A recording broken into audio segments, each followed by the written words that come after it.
قد فاز من اتقى. أعوذ بالله من الشيطان الرجيم.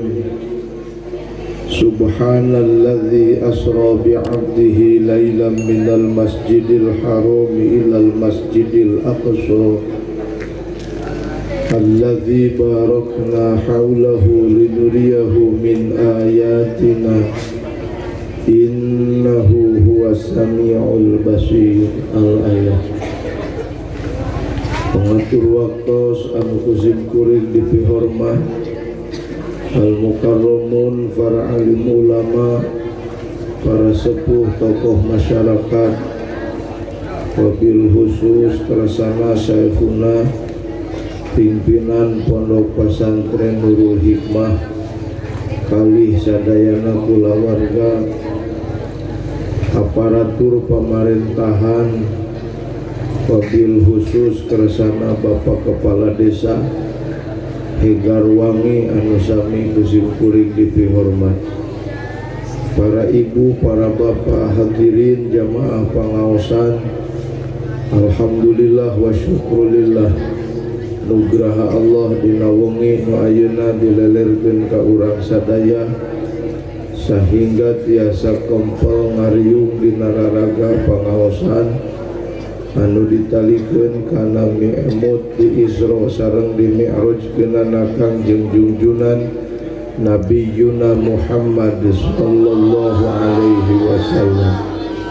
Mugia kempelna urang dina ieu tempat janten wasilah kenging ilmu anu manfaat, anu kusababiah ilmu manfaat tiasa ngaraih kebahagiaan di dunia parat nepi ka akhirat. Para ibu, para bapak, utamina para panitia tinang tos wujudna ieu acara seueur anu dikorbankeun dikawit emutan tanagi kali hartabana. Mugia eta sadaya pengorbanan dicatat ku Allah salaku amal soleh kapenap jaga di yaumul jaza. Ahli barzah urang sadaya khususna umumna ahli barzah muslimin muslimat, mugia kakeceretan ku barokah ieu pangaosan ayana di alam barzah ditempatkeun dina tempat nu pinuh ku karidhoan Allah subhanahu wa ta'ala. Al-hadhiniyah ba'dal madhkur al-fatihah. A'udzu billahi minasyaitonir rajim. Bismillahirrahmanirrahim. Alhamdulillahi rabbil alamin arrahmanir rahim maliki yaumiddin. Iyyaka na'budu wa iyyaka nasta'in ihdinas siratal mustaqim siratal ladzina an'amta 'alaihim ghairil maghdubi 'alaihim waladdallin. Rabbi ighfir lana wa liwalidayna amin. Hadirin kaum muslimin anu mulia, geus janten tradisi umat Islam di mana pepenak sareng sasih Rajab panasaran lamun teu ngayakeun rajaban. Boro-boro masjid badag bari di kota, masjid lemet ge aya deukeut susukan panasaran mun teu rajaban. Besi nama rek rajaban rek muludan di jerona ngaji keneh. Kunaon atuh urang teh pangna kudu hayoh wae ngaji? Jawabanana simpel, pangna urang hayoh kudu ngaji sabab urang can eureun ngejo. Satungtung teu eureun ngejo tong eureun ngaji. Jelema ngejo teu ngaji sasar hirupna. Jelema ngajina mah ngan teu ngejo lapar beuteungna. Ngaji hanteu ngejo henteu, naon kira-kira modar anu kitu. Matak jelema nu hirup mah wayahna mun teu eureun ngejo tong eureun ngaji. Ari ngejo keur maraban jasmani, lamun jasmani diparaban nu jag-jagna nafsu. Nalika nafsu jag-jag maka potensina pagawean doraka. Man kathura ukluhu kathura syurbuhu. Jelema loba dahar nginumna ge berat. Wa man kathura syurbuhu kathura naumuhu. loba dahar loba nginum terehe esna oge. Waman kathuro naumuhu kathuro lahmuhu, loba dahar loba nginum loba hees tereh lintuhna oge. Bandungan hayam beer unggal poe dahar nginum hees teberang tebeting di kanang nage da di lampuan matak hayam beer mah tereh lintuhna. Tapi nasibna hayam beer mah weuh nu lila umur genep bulan geus dipencit. Waman kathura lahmuhu kathura syahwatuhu, jelema lintuh sok gede syahwatna.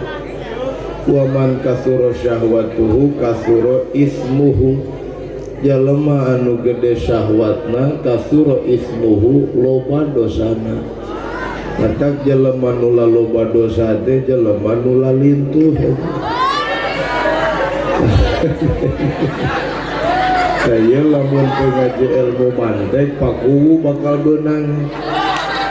Nuna mete kalebetkeun kana muqaddimah anu muttasilun nataij, anu ittisal natijahna, berarti natijah akhir, konklusi akhir tina kathura syahwatuhu, jelema nu loba syahwat kathura ismuhu. Jadi nu loba dosa mah nu gede syahwat, ai nu gede syahwat teu diukur ku leutik jeung badagna awak. Nganu jadi pokok permasalahan sabab jasmanina diparaban. Jasmani diparaban nu jagjagna nafsu, nalika nafsu jagjag doraka akibatna. Aslu kulli maksiatin ar-ridho anin nafsi, anu jadi dasar sakabeh pagawean maksiat gara-gara ridho kana nafsuna. Mun jelema ridho kana nafsuna boro-boro jelema teu ngarti sanajan ajengan ge sabab ridho kana nafsu loba dosana. Ayeuna mah sok loba jelema kena-kena jadi ajengan rarasaan teh pangheulana rek asup ka surga. Lamun ridho kana nafsuna masih eta nu pangheulana kana neraka. Anu kadua cek tadi kudu saimbang, da urang teh terdiri tina jasmani, terdiri tina rohani. Matak rohani ge kudu diparaban, para rohani mangaji. Hari ngaji para rohani, mun rohani diparaban nu jagjagna aklu akal. Sekali deui mun jasmani diparaban nu jagjag nafsu, lamun rohani diparaban nu jagjag akal. Lamun nafsu jagjag doraka akibatna, lamun aklu jagjag taat akibatna. Ngan jelema taat dihitung ibadah soteh lamun make ilmu. Matak cek pribados tadi tong eureun ngaji. Tapi pribados teh nemean ngaji kabeh dieu teh can apal kahayang urang dieu. Ieu teh wang tanyakeun mumpung aya pingpinanana di desa Hegarwangi, ngeunah kadengena ge nya Hegar teh nya seungit di dieu. Tapi rek ditaros ari di dieu kana ngaji hayang lami hayang sakedap kira-kira. Hayang lami hayang sakedap apa? Pakuwuna aya bisa nganilai ke anak buahna di dia biasana ngaji sakedeung atawa lila kira-kira. Da di lemur pribados mah kana ngaos benten jeung kana artos. Ari kana artos mah tadi natunuh ge ngadada cenghar, ari kana ngaos mah tadi na tenghar ge ngadadak tuh geuningnya. Boro-boro kolot budak leutik ge karena ngaji materi heesna. Itu ibu-ibu diumumkeun di desa aya pangaosan sasihan waktosna tabu salapan. Pandatang ka desana oge jam 11 muru bubar. Tapi lamun di desa diumumkeun ku kepala desa rek dibagi duit corona waktuna jam 11. Jam sabaraha ini ka desa kira-kira? Di jam 7 malah di jam genep geus init ka desa neang duit boro-boro nu jagjag nu engkot ge dipungu. Aya di hiji daerah keur pagelek-gelek muru duit corona jelema sabodarna. duit teu beunang pae heueuh eta nu riweuh da jelema mah karena duit mah hejo leres gitu kira-kira. Hadirin kaum muslimin anu mulya, nya atuh ari penting ieu pribados rek ngaji naon sakumaha panitia da ieu ngaji teh di bulan Rajab wayahna pribados kudu ngabahas ilmu nu aya kaitanana jeung bulan Rajab. Teu hideng mun pribados diundang Rajaban ngadon ngabahas muludan, komo lamun ngabahas sepitan. Matak daek teu daek pribados penting ayeuna nyaritakeun nu aya kaitanana jeung bulan Rajab. Nu rek dicaritakeun moal loba tilu rupa. Kahiji naon Rajab, kadua aya kajadian naon dina bulan Rajab, anu katilu aya hikmah naon tina kajadian nu terjadi dina bulan Rajab. Lah cenah nu tilu bieu mah aing mah geus nyaho jawabanana ge. Uang ajaran akurkeun jawaban bapa jeung jawaban pribados. Mun ceuk nu nanya naon atuh ari Rajab teh? Rajab teh salah sawios tina sasih nu dimulyakeun ku Allah. Satahun kabehna 12 bulan, tina 12 bulan aya 4 bulan nu dimulyakeun. Hiji Zulqidah, kadua Zulhijjah, katilu Muharram anu kaopat bulan Rajab. Gelarna Ashhurul Hurum, malah aya lanceuk Ashhurul Hurum gelarna Sayyidus Syuhur. Iraha Sayyidus Syuhur mah bulan suci Ramadan. Matak datang Rajab sarerea sok ngadua, Allahumma barik lana fi Rajab wa balighna Ramadan. Mugi Gusti ngaberkahan abdi dina bulan Rajab. Ulah ngadua hungkul, tanyakeun ka MUI, tanyakeun ka ajengan ari nu dibarokahan dina bulan Rajab teh nu kumaha. Kapan Rajab teh cek tadi waktu nu mulya, tawa ngabahas heula mulya teh aya tilu, hiji waktu mulya, dua tempat mulya, katilu tingkah mulya. Waktu mulya cala bulan Rajab, tempat mulia masjid madrasah tanah suci Mekah disebutna tempat mulia. Anu katilu tingkah mulia. Di mana tingkah mulia ayana? Tingkah mulia mah ayana di nu boga tingkah. Saha nu boga tingkah? Jalema. Ari tingkah teh bahasa Arabna ahwal. Nu bijil ti jelema teh aya af'alul abdan, aya af'alul qulub, beda mah. Af'alul abdan disebutna a'mal, af'alul qulub disebutna ahwal. A'mal jalema kumaha ahwalna? Husnul a'mal nataiju husnil ahwal. Alusna amal lahiriah jalema kumaha hatena, kumaha tingkah hatena. Salat dipigawe, puasa dipigawe, munggah haji pulang anting, tapi hate hayang keuleuh ku batur. Alus pagawean ngan goreng tujuan sama dengan goreng. Salat nama berjamaah, nu berjamaah loba manehna jadi imam da ajengan, tapi hatena keur babacaan hayang disebut pantes ku batur, pantes jadi dangdanan. Ini katana suci Mekah malah leuwih ti 3 kali hampir Haji Muhyiddin jigana. Tapi balik ti Mekah di geroan ku tatangga luput teu ngalieur. Mang menang 3 kali nyebut mang luput mun ngalieur. Ditanya teh kudu nanya, ari mang teh goblok kiraha ku aing di geroan teu ngalieur-lieur. Kumaha ceuk si mang lain aing anu goblok tapi si anu teu gablek cedok. Pan aing teh ti Mekah, ka Mekah teh ongkosna 35 juta. Matak naon ka dewek teh mang haji kitu. Sok aya nu kitu. Amal alus tujuan hate goreng sama dengan goreng. Mata kemuliaan mah lain dina lahiriah. Innallaha la yanzuru ila suwarikum. Allah teu ningali kana rupa anjeun, kana jabatan anjeun. Sanajan anjeun dibere jabatan kepala desa, anjeun diberi jabatan camat, anjeun diberi jabatan bupati, sekalipun anjeun diberi jabatan presiden, tapi lamun hati anjeun goreng tujuan mah teu jadi dangdanan. Anjeun cek batur ajengan rek leutik rek gede jadi ajenganna mah, tapi dina hate hayang diagungkeun ku batur, malah amal tujuanana ameh batur nyang hareup ka maneh. Wayahna ajengan eta oge teu sarua jeung ajengan-ajengan nu dimulyakeun ku Allah. Walakinallah hayang zuru ila qulubikum, nu ditingali ku Allah mah hate. Ayeun hate ka mana leumpangna? Pen eta bahasan anu mulia. Syekh Abdul Muhyi pamijahan, kunaon pamijahan make jeung jadi mulia eta tempat? Jawabanana sabab di pamijahan aya jelema mulia. Matak waktu kabawa mulia ku jelema, tempat ge kabawa mulia teh ku jalma.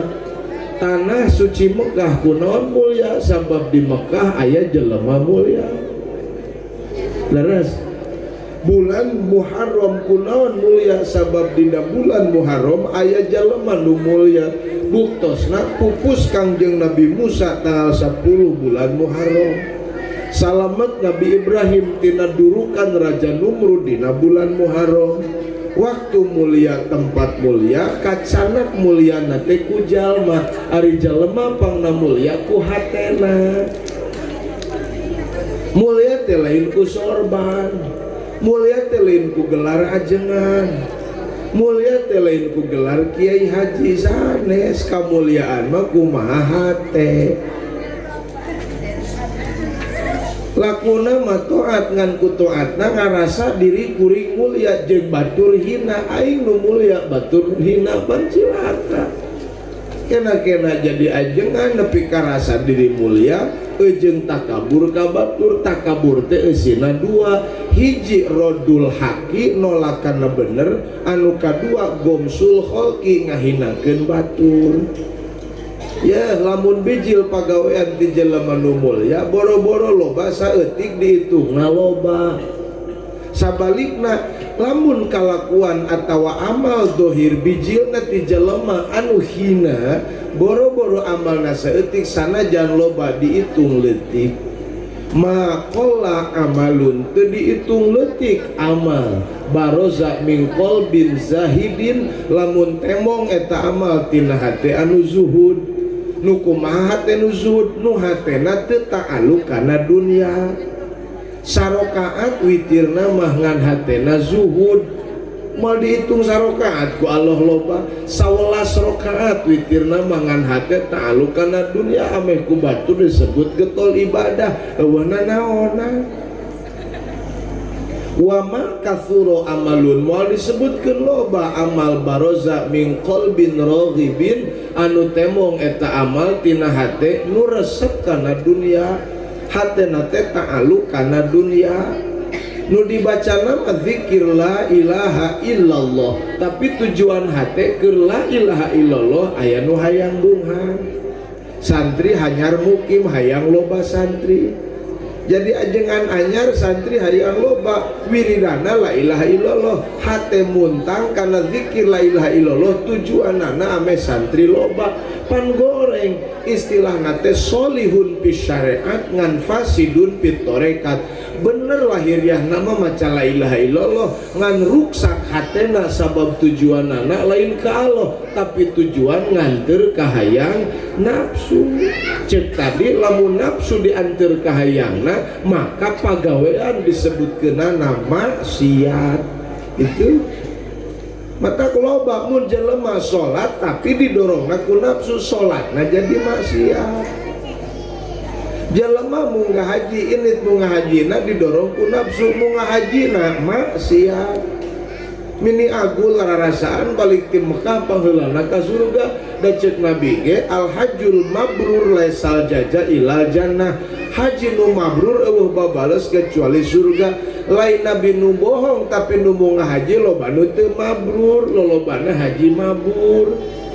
Itu tos matak di mana datang nu mulia, kewajiban urang ngamulyakeun.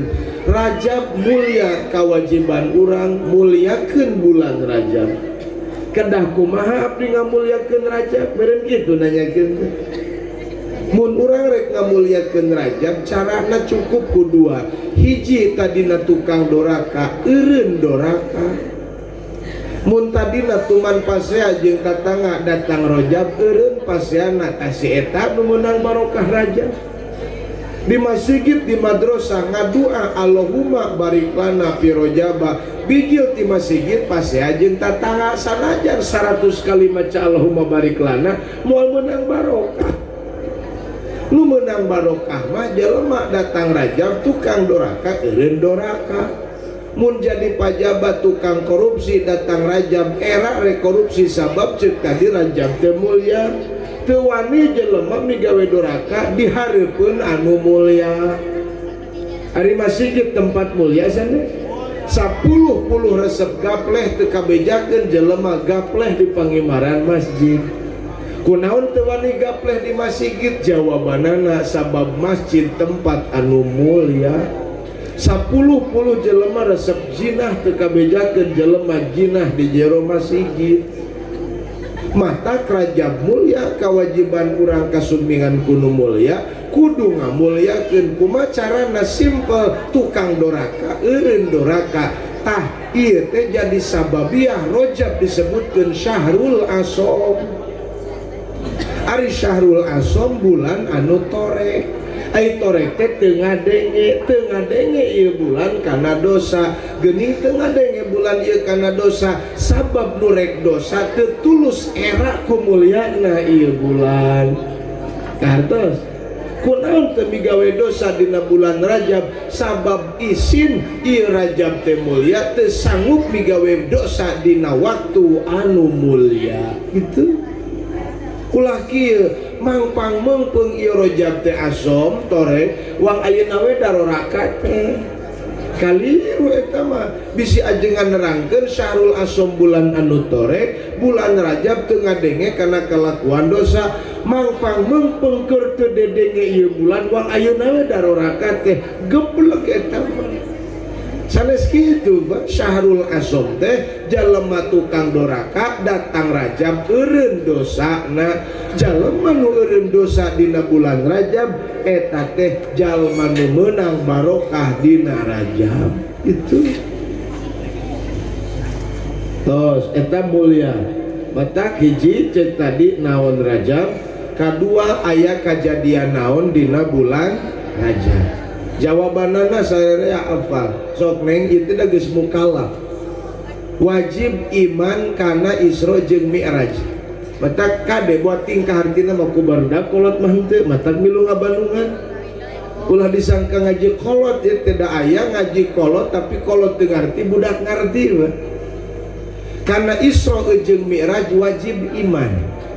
Konsekuensina lamun teu iman kufur, mun teu iman murtad. Karena Mi'raj wajib iman, sahan wajib iman teh mukallaf, saha mukallaf nu boga akal tur baleg eta mukallaf. Wajib urang iman. Ari iman teh percaya. Ede. Lamun urang kudu percaya kana Isra jeung Mi'raj berarti urang kudu ngarti kana Isra jeung Mi'raj. Da syarat iman mah kudu ngarti. Sakali deui syarat percaya mah kudu ngarti. Mun ibu jeung bapa iman kana Isra sareng Mi'raj, bapa jeung ibu kudu ngarti kana Isra jeung Mi'raj. Ngadongeng pribados.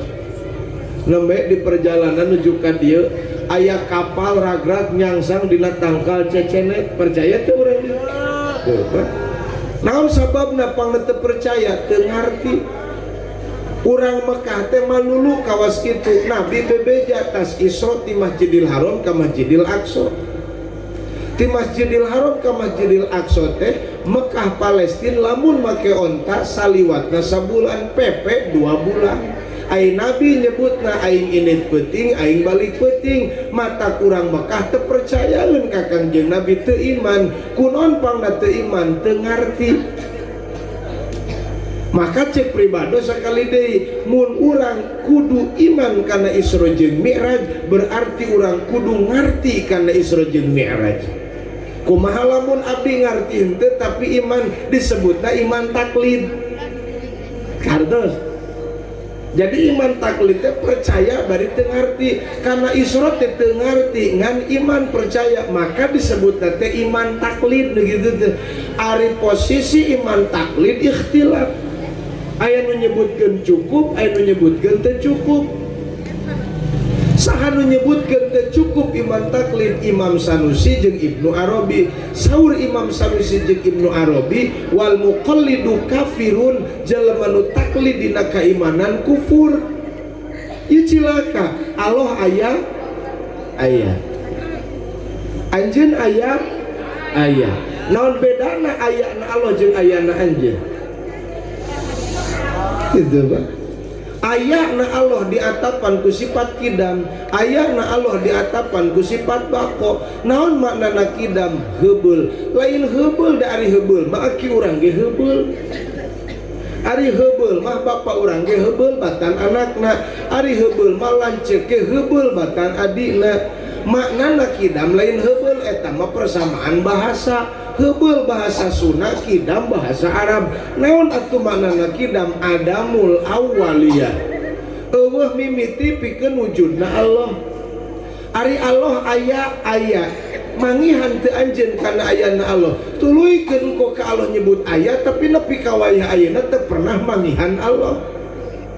Boro-boro di sawah, di kebun, di pasar, di pasir, di masjid keur salat, meme salat takbiratul ihram Allahu akbar, Allah teu dek kapangih. Kapan cek anjeun aya Allah teh, tapi kunaon make jeung teu kapangih engko Allah aya. Cik ari ayana Allah kapangihna kunaon? Beureun dituluykeun. Soca bisa mangihan Allah moal, cepil bisa mangihan Allah moal, panangan bisa mangihan Allah moal. Nu mangihan Allah akal. Allah wujudna lain wujud hisi, tapi Allah wujudna wujud akli. Ngartieun akal kana ayana Allah, matak wajib mukalaf ngarti kana aqaid, jeung wajib mukalaf ngarti kana dalilna aqaid. Di antara aqaid Allah kasifatan ku sifat wujud. Ngaran wujud teh aya. Naon dalilna wujud? Wujudu hadhil makhluqati, ayana ieu sakabeh makhluk. Urang papangih jeung jelema, jelema teh makhluk. Tapi kunaon papangih jeung dalil beteu katuduhkeun kana madlulna. Engko apal dalil mamatak mun ngaji ilmu tauhid lain kudu ditalar tapi dipahami, dirasakeun.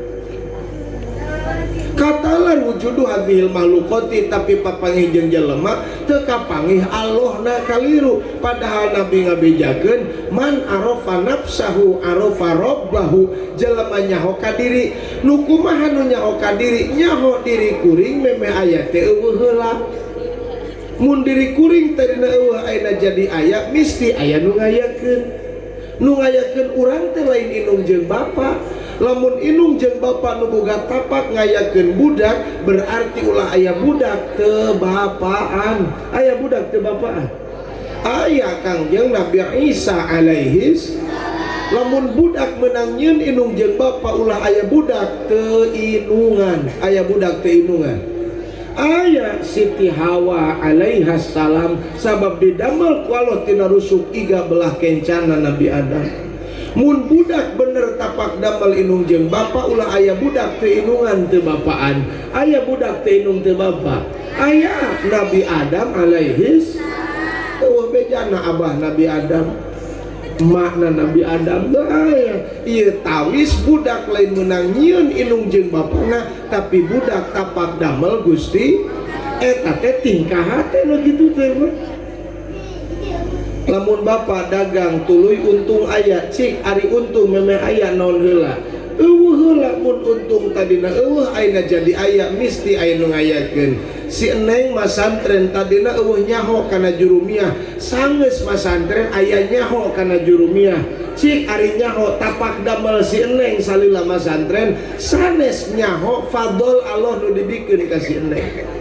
Ajengan baheulana belu belet ayeuna jadi pinter bisa ngaji. Lain tapak masantren salila-lila, tapi eta teh tapak damel Gusti lamun nekadkeun ajengan aing pinter ladang masantren 15 tahun, maka eta ajengan ngaranna ajengan Mu'tazilah.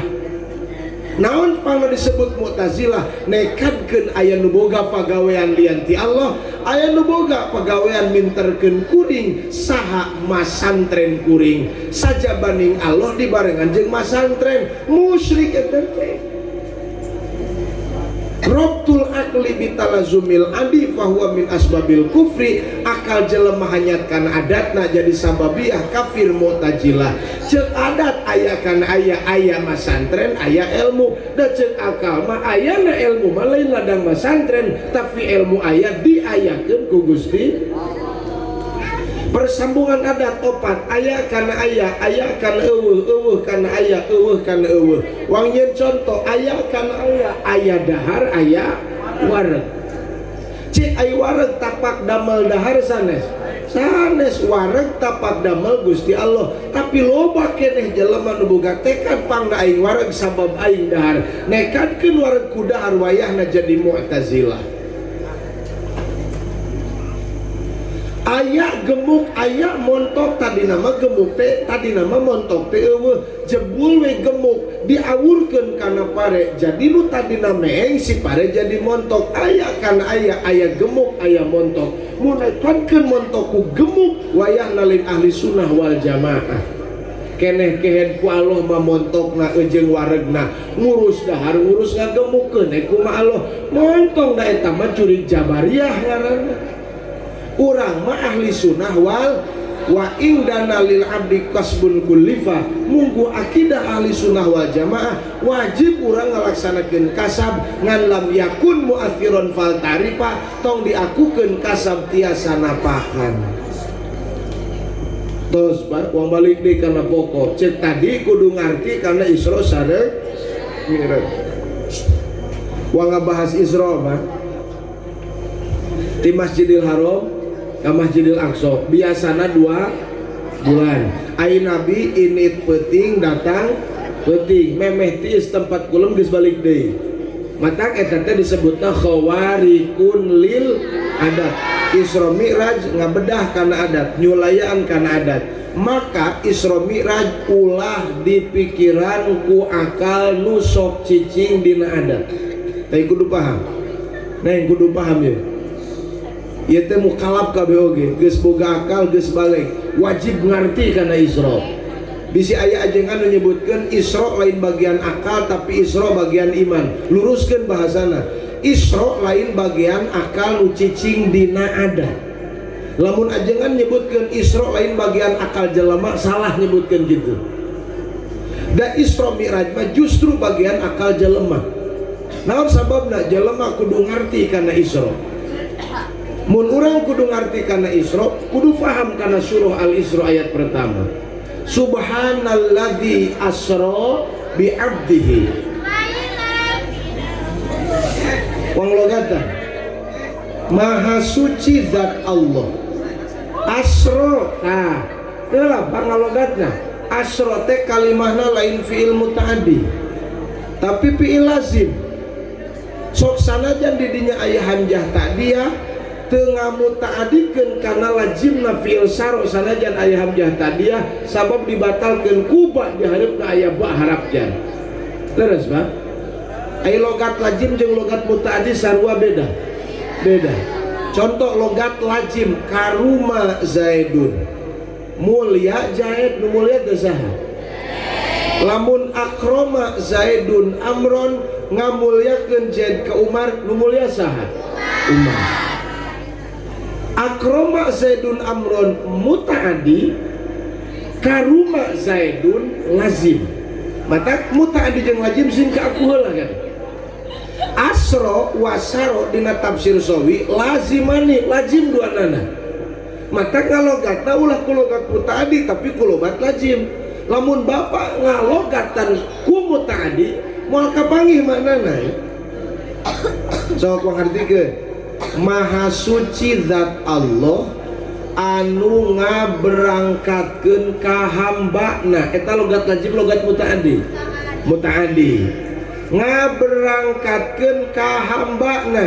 Nah, ayeuna wangieun perbandingan bahasa. Bapak Kepala Desa Hegarwangi ngaberangkatkeun jamaah haji langsung ke kantor desa. Pertanyaanna kepala desa milu berangkat henteu? Henteu. Sekali deui bisa teu kaharti. Kepala Desa Hegarwangi ngaberangkatkeun jamaah haji langsung di kantor desa. Kepala desana berangkat henteu? Allah ngaberangkatkeun ka Nabi Muhammad di Masjidil Haram. Paur ngalogatanana ka Allah akur jeung ka kepala desa. Singkat hartos aja. Paur ngalogatan Allah jeung kepala desa sarua. Kepala desa ngaberangkatkeun ka jamaah haji. Pan kepala desa nama teu init. Allah ngaberangkatkeun ka Nabi Muhammad. Meureun Allah na teu init engke datang ka Aqsa wah Allah di Aqsa. Eta lamun logat mutaaddi mustahil di Masjidil Aqsa wah Allah. Mata cek tadi lain ku logat mutaaddi tapi ku logat lazim. Logat lazim kumaha? Maha suci zat Allah anu berangkat mawa hambana. Berarti nu boga pagawean teh Gusti. Berarti cenah lamun Allah berangkat mah akur ninggalkeun Masjidil Haram. Tadi mah eueuh di haram aya dan tadi mah aya di haram eueuh di Aqsa. Lamun Allah berangkat mah berarti eueuh di haram aya di Aqsa.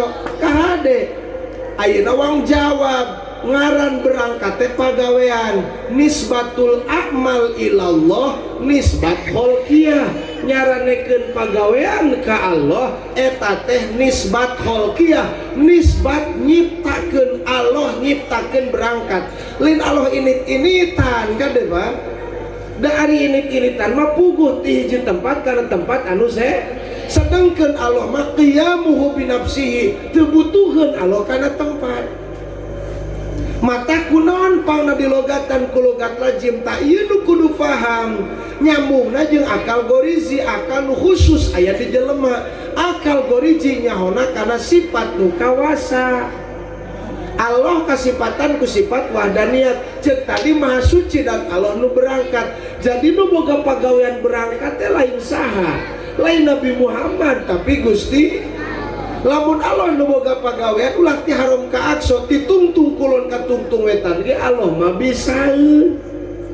Da eueuh jarak jauh keur Allah mah eueuh eta teh. Teu kenging Allah wang nyaritakeun Ijrail we. Ari Ijrail teh malaikat tukang naon? Rubut nyawa.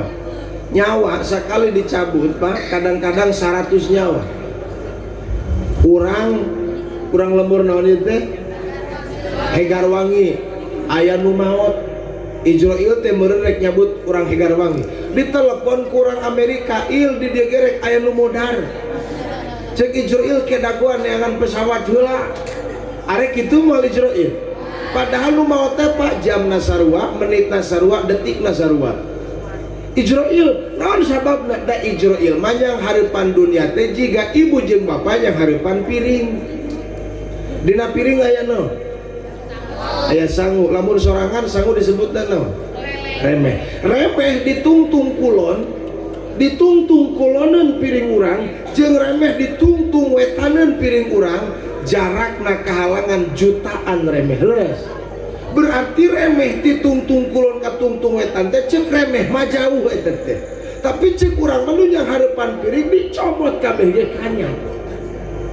Eta teh Ijrail. Mata ka Allah teh ulah nyebutkeun Allah init-initan ti Masjidil Haram ka Masjidil Aqsa engke di haram eueuh Allah. Lain kitu nisbat pagawean ka Allah mah ngadamel. Allah ngadamel berangkat. Lain Allah nu berangkat, Allah ngadamel berangkat. Eta nisbat kholqiyah disebutna. Pangna cek pribados kudu ku dilogatan ku logat lazim nyamungna jeung akal gorizi. Akal gorizi nyahona kana sifat Allah. Ti antara sifat Allah aya wahdaniyat. Wahdaniyat tilu nu katiluna wahdaniyat af'al. Ari wahdaniyat af'al teh artina la fa'ila illallah. Eueuh nu boga gawe kecuali Gusti. Jadi ti haram ka Aqsa teh lain gawe Nabi Muhammad tapi pada melan Gusti. Ngan eta pagawean teh dinisbatkeun ka saha? Ka Muhammad. Nisbatul a'mal ila Muhammad nisbatun kasbiyah.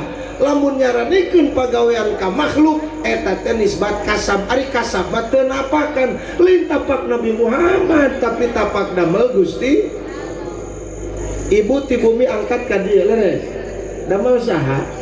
Damel Allah ngan dipanteskeun eta padamelan ka ibu. Ibu teh disebutna mahali zuhur, tempat tetela padamelan Gusti. Kabeh ge damel Allah, da Allah kasipatan ku sifat wahdaniyat. Menyatu ngarti kana eta atuh paingan teh bakal nyebut paingan ayeuna mah dan nu boga pagawean ge Gusti jauh sote ceuk jelema da ceuk Allah mah eueuh jarak. Akal ngarti kadinya iman sah imana, akal teu ngarti kadinya kok menyebutkeun keuna mising teu ngarti ge paya iman we diseungseurikeun ku Imam Sanusi. Imam Sanusi nyangem la yasihu fil maquli al imanu bi ghairi ma'lumin, teu sah dina perkara nu bisa dimengerti ku akal. Naon nu teu sah? Al imanu percaya bi ghairi ma'lumin bari teu ngarti. Kana isra teu ngarti nganel eta teh imana teu sah ceuk Imam Sanusi mah kitu Pak. Nauzubillahi min. Oh, eta Isra ereh wang singkatkeun kadua Mi'raj. Ari Mi'raj naon ceuk santri kalimahna? Isim naon Mi'raj ceuk santri? Isim alatnya tina aroja. Berarti lamun Mi'raj teh alat paragi naik. Naon disebutna? Taraje. Osok nyebutkeun Mi'raj taraje. Tara tapi disebutna teh Mi'raj teh na eta teh majaz mursal cenah. Mimba biit lakil alat wa irodatil maklulat disebutkeun ana taraje, nu dimaksud mah nu ditarajean ngaranna naik kahartos rek naros pribados ari naik ti luhur ka handap ti handap ka luhur aya bejana naik ti luhur ka handap aya teh aya ti aya ti mana-mana ge naik mah ti handap ka luhur. Tah bade ngamanaan Mi'raj ge Pak sami bade tafsir bade tawil teu naon. Ayeuna luhur dibagi dua, aya luhur hisi aya luhur maknawi. Tah nu kudu kapahami mana luhur hisi? Tukang nyadap naikkan tangkal kalapa katingali ku capak terekel ti handap ka mana? Ka luhur. Eta disebutna luhur hisi. Ayeuna luhur maknawi matak luhur teh teu sakur nerekel ka luhur henteu. Mana luhur maknawi? Pratoskeun. Luhur maknawi mah jiga Jokowi baheulana wali kota Solo naik jadi gubernur DKI, naik deui ayeuna jadi presiden, laras naik aya bejana urang dieu nganyahoankeun Jokowi tataekan tapi disebut naon kaek matak teh sakur naik nyelebung ka luhur da luhur mah tempat lawan handap. Nabi teh Mi'raj teh papanggih jeung Allah. Mun Nabi manggihan Allah di luhur, Allah tempatna di luhur mustahil. Ngamujasimahkeun ngajisimkeun ka Allah, da Allah mah jihad. Matak Mi'raj di dieu lamun rek tafwid Nabi naik ka luhur, luhur nu layak nu pantes pikeun Allah, nu pasti beda jeung sakabeh makhluk. Jika ngalogatan yadullah fauqa aidihim, lamun rek tafid pek logatan leungeun Allah lain ngope pangkawas kieu nu pasti eta leungeun teh beda jeung leungeun makhluk. Da Allah mah mukhalafatul lil anu nakwil lain leungeun tapi kakawasaan Allah gitu. Matak Mi'raj oge lamun bade ditakwil Mi'raj teh mun Jokowi baretona jadi kepala desa atawa jadi wali kota naik jabatan kana nu leuwih mulia gitu. Urang cicing di dunia tina dana maknana hina, urang naik ingetan ka pangeran, leungit duniana ingetan pangeran teh mulia, matak naik ingetan ti makhluk nu hina ka pangeran anu mulia. Kitu ringkas nama da ku Mi'raj Nabi papanggih jeung Allah, Nabi ngobrol jeung Gusti. Teu kudu jadi perdebatan di jeung Mi'raj, da aya takwil aya naon? Tafwid gitu Pak. Anu takwil bener, anu tafwid ge teu salah. Anu salah nu ngajak pasea dina takwil jeung tafwid eta nu salah. sok ayeuna keur Isra Mi'raj Nabi nuju Isra numpakan naon cenah buruk lamun mudun tak buruk suku hareupna naon manyangan lamun anyak suku buruk nu tukang manyangan leres itu pada takwid pada tafid bangga da Allah mah kawasaeun ieu urang keur nungtun domba keur mudun domba urang suku hareupna manyangan kawasaeun Allah mah atawa ayeuna mah teu usum domba numpak motor nuju mudun ban hareup ku jungkung manyangan nuju nanya ku jungkung nu tukang ngabadagan eta bade tafid mah da Allah mah kawasa ngan lamun bade takwil ge teu sarios lamun bade takwil cek ahli bilagah eta teh korenah disebutna korenah badi korenah anu nyegah an irodatil maknal asli tina ngadatangkeun mana asal bulok teh dabah nu boga suku opat tapi dituluykeun kapan penjelasanana dabatun min dawabil jannah kendaraan tina kendaraan surga mah Pak lain nu boga suku opat sanes abdi nyeun masigit bareto di lemur isukan bakal jadi kendaraan jelema teh nyukang siratal mustaqim numpakan masigit sanes kitu Pak lamun masigit ditumpakan tuluy leumpangna dina cukang meunang nyieun tina bulu socana kang malaikat Malik ningali tina bulu soca malaikat Malik dijieun 7 masigit numpak dieusian ku jelema komo masigitna dibantuan ku Qatar ulah Qatar milu numpak mengkilang beratna jarangkung gede meureun ngajuralit ku berat kendaraan surga mah lain nu kitu kendaraan surga mah nafsu ngaranna nafsul mutmainnah dihitoban dina Quran ya ayyatuhan nafsul mutmainnah irji'i ila rabbiki radiyatan mardiyah eta kendaraanana matak buruk di dia teh nafsu nu ditumpakan ku Nabi ngaranna nafsul mutmainnah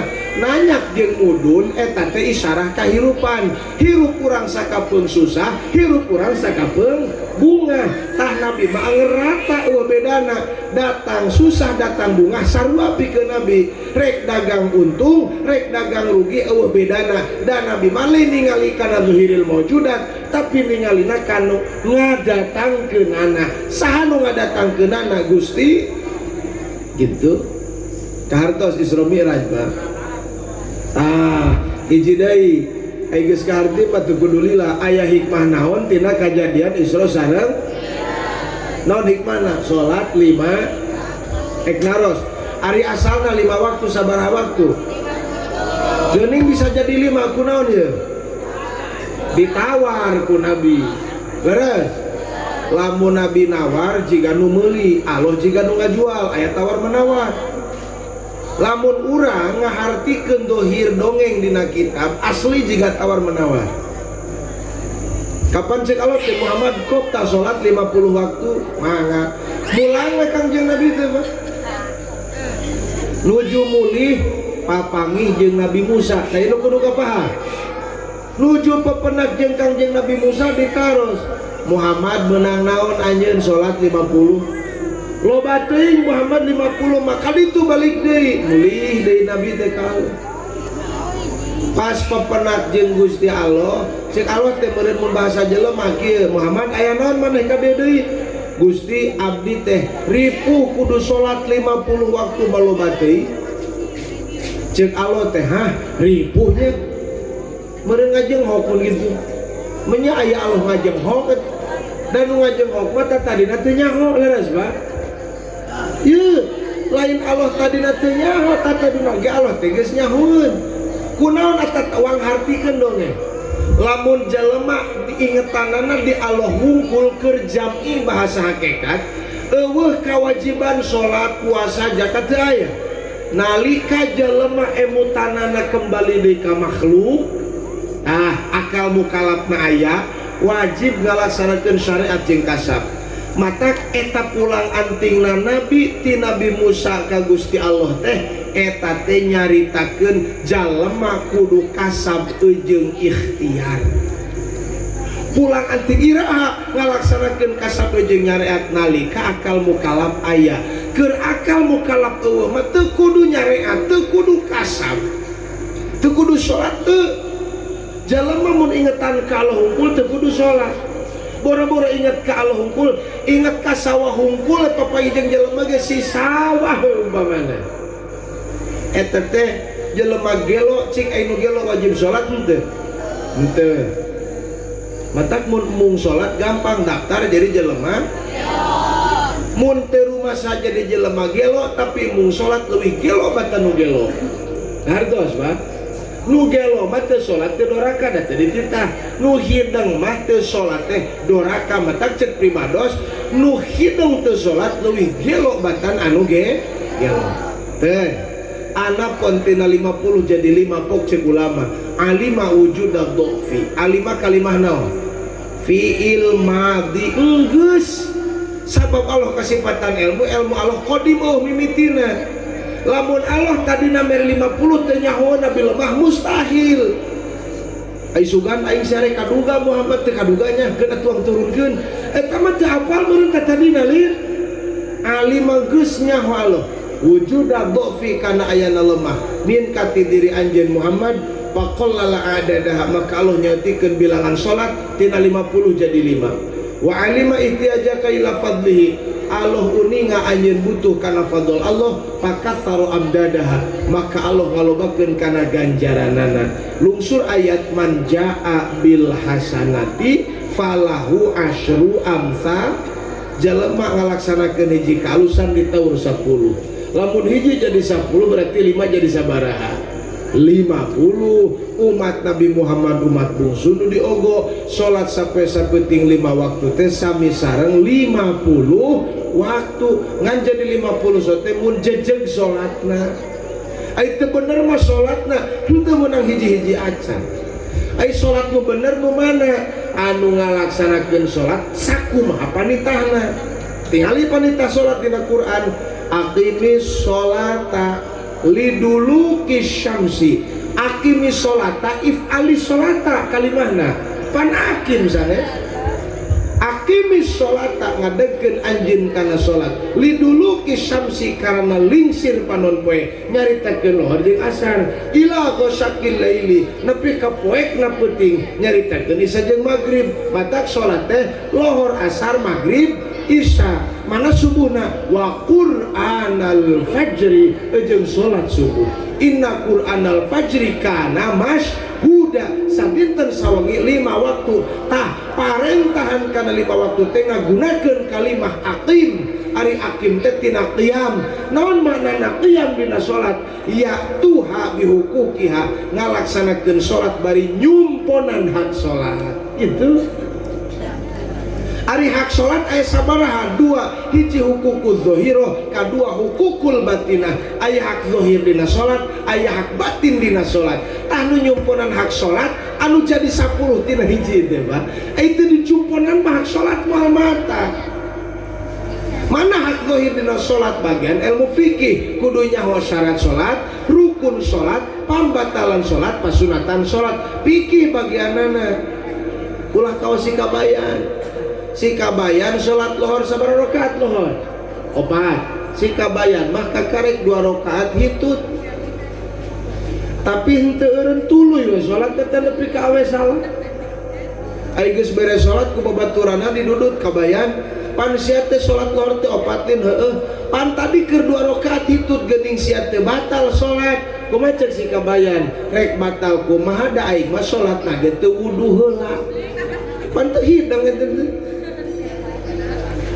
berarti itu nyumponan karena syarat sahna naon salat itu teh Pak mata kudu bener pikirna syariat pagaweanana ilmu fikih lakuna disebutkeun ibadah makomna makom Islam kadua aya hak batin dina salat mana hak batin dina salat khusyuk salatna kade cek Nabi rubba musallin loba nu sok sarolat kolak mukimun ngan seetik nu iqomah dina salat mana nu iqomah dina salat anu nyumponan hak zahir jeung nyumponan hak batin dina salat khusyuk ngaran khusyuk inget kana pagawean mun urang keur salat berarti hate inget kana pagawean so memeh ka sawah tukang tani pigawean di sawah di imah keneh geus katempo memeh ka kebon tukang tani pigawean di kebon hate geus nempo memeh ini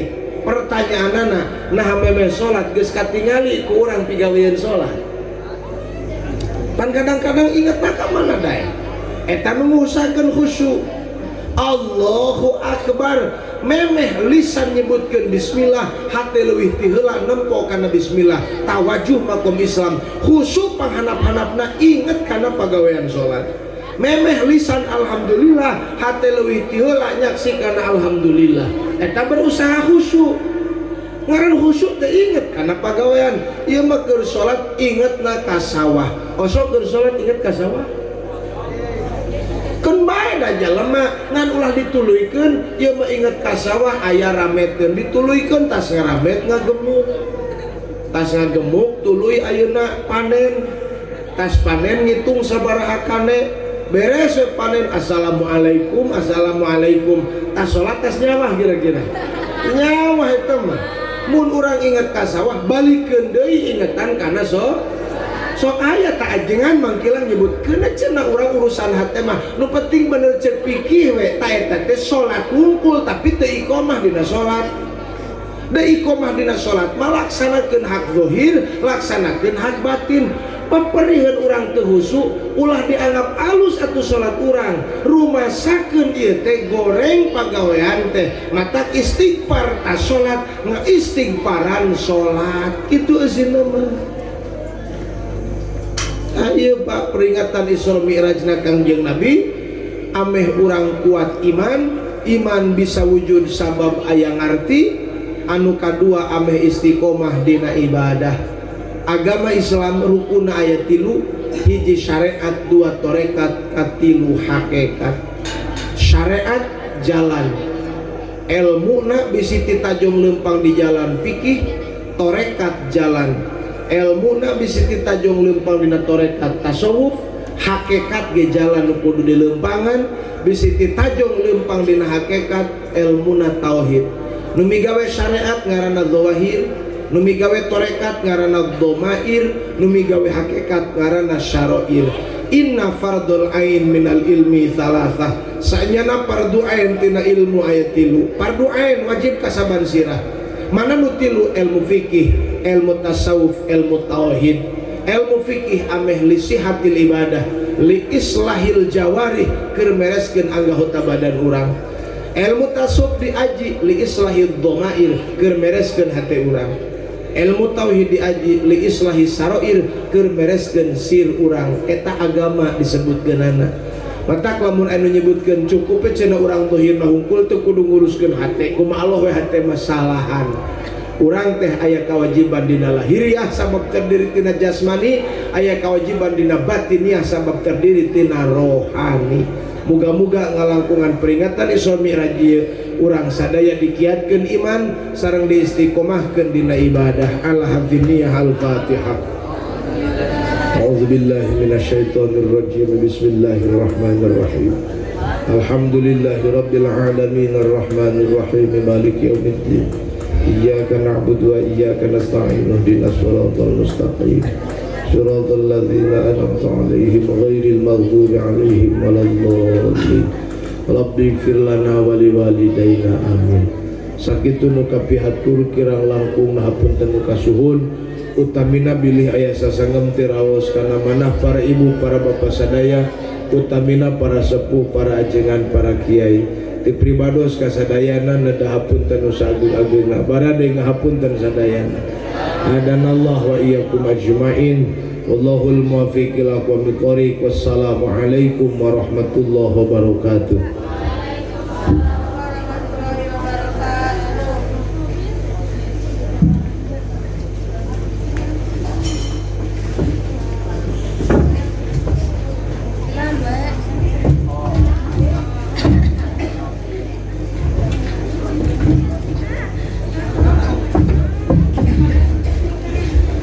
Atas sami hadirin ngahaturkeun nuhun ka kersana Syekhuna anu parantos ngadugikeun kana mangrupi-rupi ilmu ka urang samudayana anu